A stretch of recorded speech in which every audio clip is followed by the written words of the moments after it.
ప్రకటించింది. ఎమర్జెన్సీకి సంబంధించి ఏం చేయాలి అంటూ ప్రజలకు అవగాహన కల్పిస్తోంది. ఎమర్జెన్సీ టైంలో ఏం చేయాలి అనే అంశానికి సంబంధించి ప్రజలకు అవగాహన కల్పిస్తోంది. ఎమర్జెన్సీ పరిస్థితుల్లో ఎలా తప్పించుకోవాలో ప్రజలకు శిక్షణ ఇస్తోంది పాకిస్తాన్. అన్ని విమాన సర్వీసులు రద్దు చేసింది పాక్. ప్రయాణంపై ఆంక్షలు విధించింది. ఆసుపత్రులకు భారీగా క్యూ కడుతున్నారు ప్రజలు. ఎక్కడికక్కడ అంబులెన్స్లు సిద్ధం చేసింది పాకిస్తాన్ ప్రభుత్వం. దానికి సంబంధించిన ఆ విజువల్స్ మీరు చూస్తున్నారు. మార్నింగ్ అర్ధరాత్రి 1:44 ప్రాంతంలో భారత్ దాడి చేసిన తర్వాత ప్రస్తుతం పాకిస్తాన్ పరిస్థితి అగమ్యగోచరంగా మారింది. ఇటు దాడి చేయాలా, ప్రతీకార దాడి చేయాలా, లేకపోతే ప్రజలను కాపాడుకోవాలా, ఈ తటపడాయింపులో ఉంది. ఎక్కడ కూడా ఎటువంటి నిర్ణయం తీసుకోలేకపోతోంది. మరి ముఖ్యంగా no Indian aircraft allowed అంట. ఎవరు వస్తారు నీ జోన్లోకి, ఎవరు వస్తారు అవసరం కూడా లేదు. ఇప్పుడు మళ్ళీ ఇంకోసారి ప్రకటించడం జరుగుతోంది. సో ఇక్కడ ఎమర్జెన్సీని ప్రకటించింది. ఎమర్జెన్సీ అంటే కనుక ఎవరు బయటకు వచ్చే సందర్భాలు ఉండవు. దాంతోపాటు ఒకవేళ వచ్చే సందర్భంలో కూడా అత్యవసరం అయితేనే బయటకు రావాల్సి ఉంటుంది. దాంతోపాటు సైరన్స్ మోగితే కనుక, అఫ్కోర్స్ నిన్న మన మిజైల్స్ స్ట్రైక్ చేసిన సందర్భంలో సైరన్స్ మోగాయి. కానీ ఏం లాభం? అంత టైం మనం ఇస్తేగా వాళ్ళ దగ్గర ఇంటర్సెప్టర్స్ లేవు.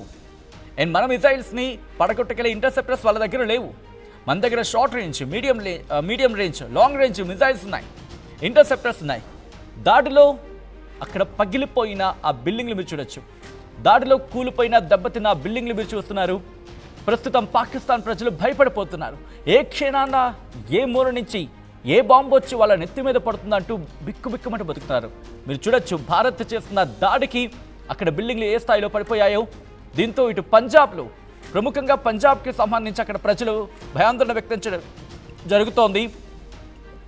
సగం కూలిపోయిన బిల్డింగ్లను అక్కడి అగ్నిమాపక శాఖ కావచ్చు, లేకపోతే ఎమర్జెన్సీ రెస్పాన్స్ టీమ్స్ అక్కడికి చేరుకొని ఆ బిల్డింగ్లను కూల్చేస్తున్నాయి. ప్రజలను కాపాడేందుకు ప్రయత్నం చేస్తున్నాయి. ఆ బిల్డింగ్లో ఎవరు ఉండొద్దని చెప్తున్నాయి.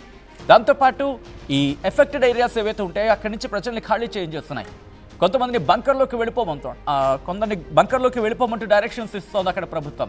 మరికొన్ని ప్రాంతాల్లో ఎమర్జెన్సీ సిచ్యువేషన్, అక్కడ హాస్పిటల్కి క్యూ కడుతున్నారు. ఈ ప్రాంతాలు ఏవైతే మనం దాడి చేశామో ఆ ప్రాంత ప్రజలు ప్రస్తుతం హాస్పిటల్కి క్యూ కడుతున్న పరిస్థితి ఉంది.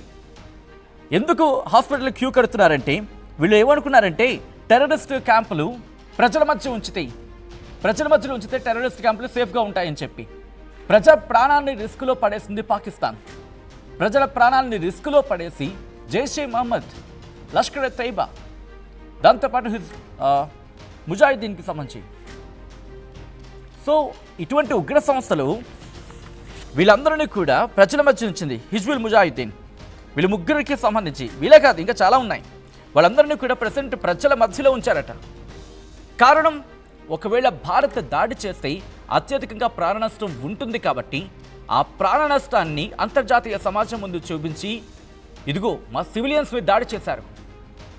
కరెక్ట్గా ఎందుకో హమాస్ ఇజ్రాయెల్ మధ్య జరిగిన ఆ ఇష్యూనే ఇక్కడ కూడా రిఫ్లెక్ట్ అవుతోంది. అక్కడ కూడా అంతే, హాస్పిటల్లో ప్రజలు ఉంటారు కదా, అక్కడ వీళ్ళు దాక్కునేవాళ్ళు. హమాస్కి సంబంధించి ఇజ్రాయెల్ వాళ్ళని టార్గెట్ చేసుకొని హాస్పిటల్ మీద దాడి ఇన్ఫ్యాక్ట్ అక్కడ స్ట్రక్చర్స్ మీద, ఆ ఇన్ఫ్రాస్ట్రక్చర్ మీద దాడి చేసేది.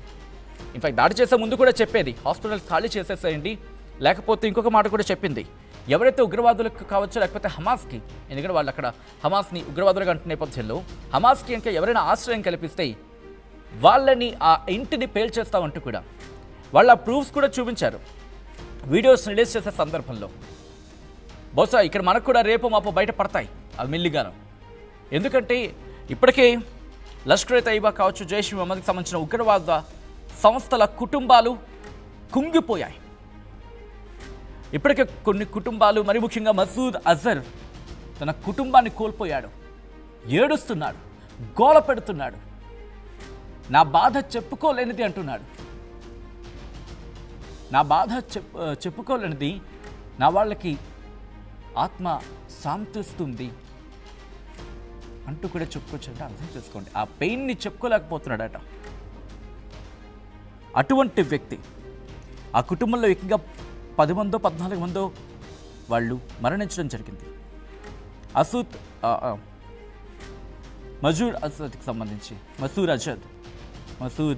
అజర్కి సంబంధించి మాట్లాడిన సందర్భంలో అటువంటి వ్యక్తి, సో అటువంటి వ్యక్తులు బయటకు వచ్చి మాట్లాడతాడు, అర్థం చేసుకోవచ్చు. మసూద్ అజర్ లాంటి వ్యక్తులు కూడా బయటకు వచ్చి ఇప్పుడు బాధపడుతున్నారు. బహుశా బయటికి చెప్పలేడేమో కానీ మొత్తుకుంటున్నాడు అయి ఉంటుంది బహుశా. ఇది జస్ట్ టీజర్ ట్రైలర్ మాత్రమే, ఇంకా ఉన్నాయి. ఇంకా వాళ్ళేమంటున్నారంటే అక్కడ ప్రజలను సురక్షిత ప్రాంతాలకు వెళ్ళిపోమంటున్నారు. ఎమర్జెన్సీ సిచ్యువేషన్, ఇప్పుడు ఇంత ఎమర్జెన్సీ పెట్టుకొని ప్రతి దాడులకు దిగుతారంట. వాళ్ళ ఇన్ఫర్మేషన్ బ్రాడ్కాస్టింగ్ మినిస్టర్ చెప్తున్న మాట అయితే భారత్ మీద రిటాలియేషన్ చేస్తారంట, మెరుపు దాడి చేస్తారట, కోలుకోలేని దెబ్బ కొడతారట. ఇవన్నీ కూడా ఉత్తర కుమార ప్రగల్భాలు అంటూ ఉంటాం మనం తెలుగులో సాధారణంగా. అటువంటి పిచ్చి వ్యాఖ్యలు చేస్తున్నారు. ఇక్కడ ఒకసారి ఆ రీతి చూడండి, ప్రిసైజ్డ్ అని మనం మాట్లాడుకోవడం జరుగుతోంది. నిక్కచ్చిగా మొట్టమొదటి నుంచి మనం అదే చెప్పుకొచ్చాం. ఇంత దాడి జరిగే క్రమంలో మీకు తెలుసు మీ టెర్రరిస్టులు టార్గెట్లు ఉన్నారని తెలుసు, అయినప్పటికీ ప్రజల మధ్యలో పెట్టారే. ఇది ఎంత దుర్మార్గం ఇది. మీ ప్రజల ప్రాణాలు వాళ్ళకి రక్షణగా ఉంచుతారా? వాళ్ళ నుంచి వసూలు చేస్తున్న ట్యాక్సులతో బతికి మీరు వాళ్ళ ప్రాణాలను పరంగా పెడతారా? బహుశా ఇది పాకిస్తాన్లోని ఇటు పంజాబ్లో కూడా, ఇప్పటికే బలూచిస్తాన్లో వాళ్ళు ప్రత్యేక బలూచ్ కోరుకుంటున్నారు. సింధులో కూడా అటువంటి పరిస్థితి ఉంది. పంజాబ్ ఖైబర్ పఖ్తూన్ఖ్వాకు సంబంధించి ఆఫ్ఘనిస్తాన్ ఆ ఇష్యూ ఉంది. వాళ్ళు కూడా ప్రత్యేక రాష్ట్రం ప్రత్యేక దేశంగా మారాలని కోరుకుంటున్నారు. అక్కడ కూడా ఇష్యూ నడుస్తోంది. ఇక పంజాబ్ కూడా విడిపోతుందా? అటువంటి పరిస్థితులు ఉన్నాయా? ఈరోజు జరిగిన పరిణామాలు బట్టి చూస్తూ ఉంటే కనుక అక్కడ ప్రజల నుంచి వ్యతిరేకత వచ్చే అవకాశం. ఒక్కసారి ఆ విజువల్స్ చూడండి. హాస్పిటల్స్కి క్యూ కడుతున్నారు. పాపం సాధారణ పౌరుల ప్రాణాలని వాళ్ళు పరంగా పెట్టారు. ఎవరు? పాకిస్తాన్ ప్రభుత్వం, అక్కడ మిలిటరీ. ఇప్పటికొచ్చి ఆ వ్యక్తి మాట్లాడే, ఇప్పటికొచ్చి పాక్ ఆర్మీ చీఫ్ అజమ్ మెలికేడి మాట్లాడే.